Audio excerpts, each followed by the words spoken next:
Hi guys, आज हम बात करेंगे कि आप रिस्क को कैसे मैनेज करके रख सकते हैं, कैसे आप अपने कैपिटल को अच्छे तरीके से यूटिलाइज करें जिसकी वजह से आप अपने प्रॉफिट को बढ़ा सके और रिस्क को जितना हो सके उतना कम कर सकें। आज मैं आपको बताऊंगा कि आप कौन सा फॉर्मूला यूज़ करके आप अपने कैपिटल को अच्छे तरीके से यूटिलाइज कर सकेंगे।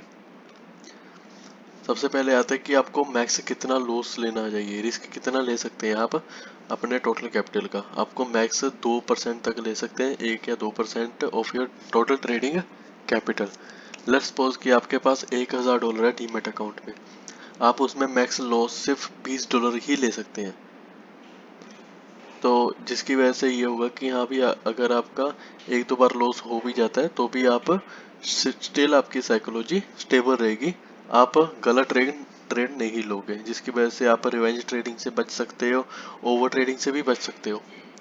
तो इसलिए आपके लिए ये काम करेगा। और उसके बाद आता है कि आपको कैसे क्वांटिटी ले सकते हैं। रिस्क मैनेजमेंट का एक फॉर्मूला है कि आपको रिस्क पर trade divided by stop loss, कि आप कितना स्टॉप लॉस रखना है और कितना रिस्क पर ट्रेड आप ले सकते हो, उसको आप डिवाइड करोगे तो आपको पता चल जाएगा कि आप कितनी क्वांटिटी बाय कर सकते हो, आई मीन कितने कॉन्ट्रैक्ट्स बाय कर सकते हो। उसके बाद आता है रिस्क रिवॉर्ड रेशियो के बारे में कि रिस्क रिवॉर्ड रेशियो कौन सी सही रहती है। सही रहती है 1:2 या 1:3। जो 1:2 है वो आपको ऑप्शन ट्रेडिंग में मिल जाती है आसानी से, लेकिन 1:3 आपको बहुत रेयरली मिलती है क्योंकि इसमें बहुत बड़ा टारगेट चला जाता है।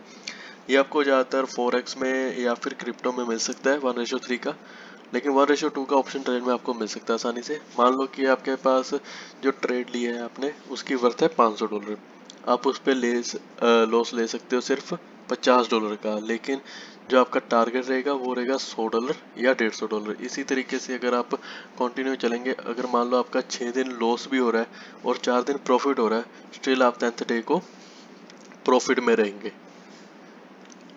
तो आपको टोटल कितनी ट्रेड लेनी चाहिए दिन में? मैक्स मैं कहूँगा सिर्फ आप 2 ट्रेड लें। मान लो कि आपका एक प्रॉफिट हो गया एक ट्रेड में, दूसरा जो आप ट्रेड लोगे उसमें आप ज़्यादा से ज़्यादा को कोशिश करना कि हाँ भी जो पिछला जो प्रॉफिट हुआ है उसका 30 से 40% घर लेके जाओ। अगर मान लो आपका पहले में ही लॉस हो गया तो कोशिश करो कि आप सेकंड ट्रेड ना लो, क्योंकि उसमें आपका ये हो जाएगा कि आपको रिवेंज ट्रेडिंग करनी शुरू कर दोगे, उसके बाद आपकी साइकोलॉजी बिगड़ जाएगी। तो इसीलिए अगर आपका पहला ही लॉस हो जाता है ट्रेड तो आप अगली ट्रेड ना लें, उधर ही आप अपना ट्रेडिंग का बंद करके अपना चिल करें। उसके बाद don't break your rules, trust your strategy. अपनी स्ट्रेटेजी पे हमेशा ट्रस्ट रखें। अगर आपके स्ट्रेटेजी पे 4 या 5 रूल्स हैं, मान लो आपकी स्ट्रेटेजी पे 5 रूल्स हैं, आपको देखना है कि अगर वो पांचों के पांचों फॉलो हो रहे हैं तब आप ही ट्रेड में एंटर करें, अदरवाइज आपका अगर एक भी रूल मिस हो रहा है तो आपको ट्रेड में एंटर नहीं करना है। तो यही था जो आज का रिस्क मैनेजमेंट का टॉपिक।